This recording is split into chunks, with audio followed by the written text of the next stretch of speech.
with Gidon Ariel again. Where are we at the moment here in Hebron? We are at the Hebron Jewish Community Visitors Center, also called the Gutnick Center, named for the benefactor, the philanthropist, actually an Australian philanthropist who gave money in order to create and sustain this visitors center.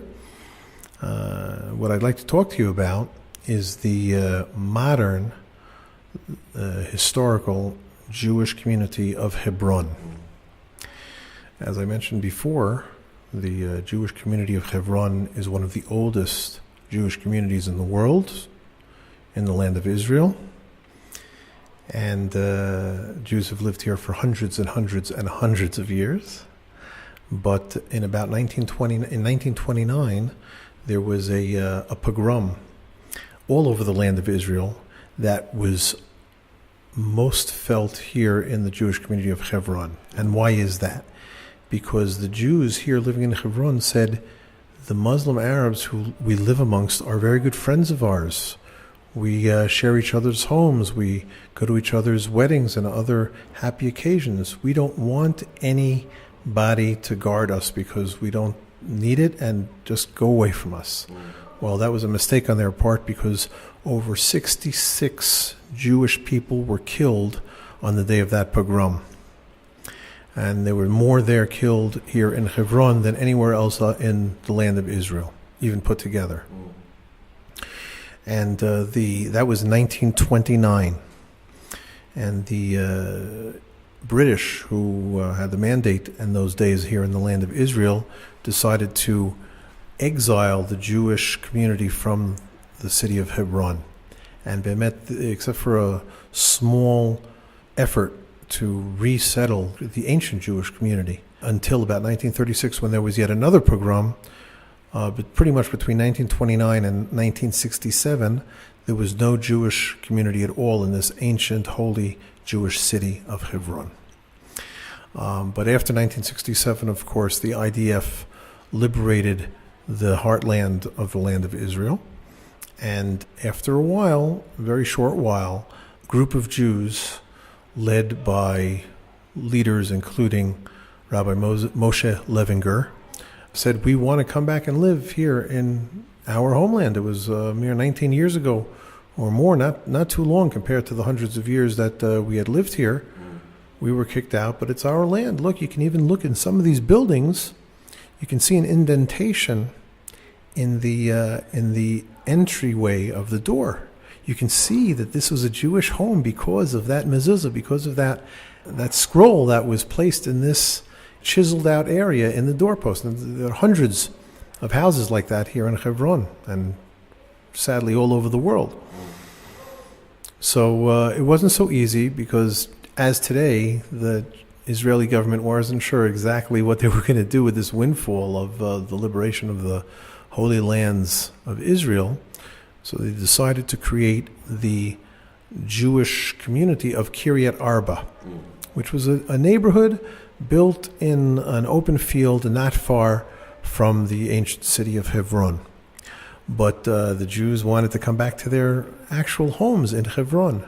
So after some efforts and some coddling and some nudging and some politicking and lobbying, you name it, the Jews ultimately got a foothold here in this city until today, where there are some 150 Jewish families living here in the ancient city of Hebron. Now, the city of Hebron today, if you look in any newspaper or website, has over 200,000 Muslim residents and barely 1,000 Jewish residents.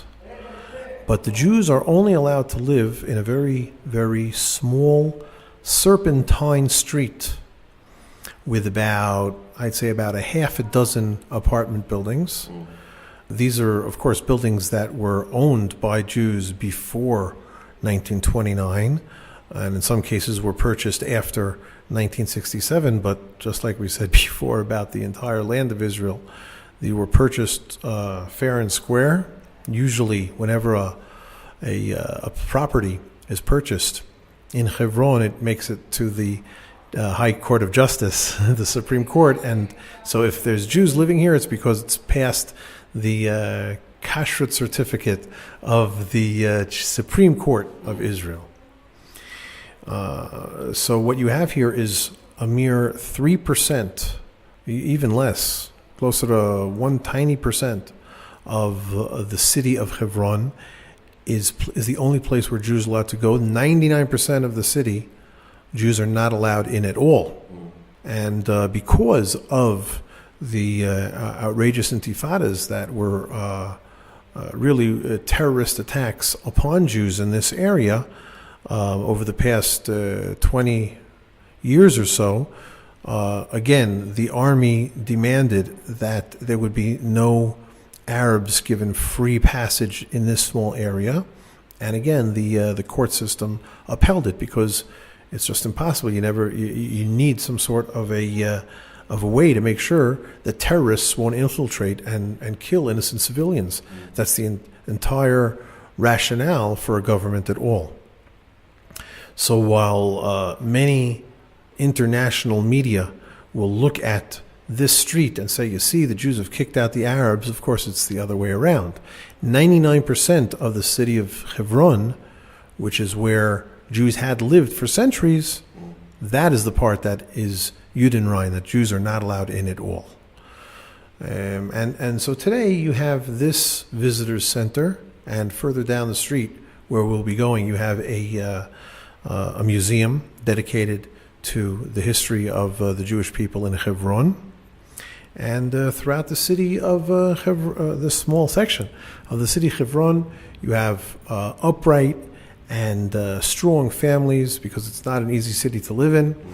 And they are really holding the fort in more ways than one against all of the difficulties that the Jewish people are having, not least of all from within Jewish people themselves, who do not hold the same values, some of the same values that the Jews here in Hebron have. And they say, listen, we have to live here. This is our land. This is our homeland. And it is our right to live here historically, biblically, morally. And most of all, we want to live here in peace with our neighbors. That is something that all listeners have to hear, and all people of the world have to hear. All we want to do is live in peace. And that is the truth. It's always been the truth. And we hope that, again, your listeners will come and visit.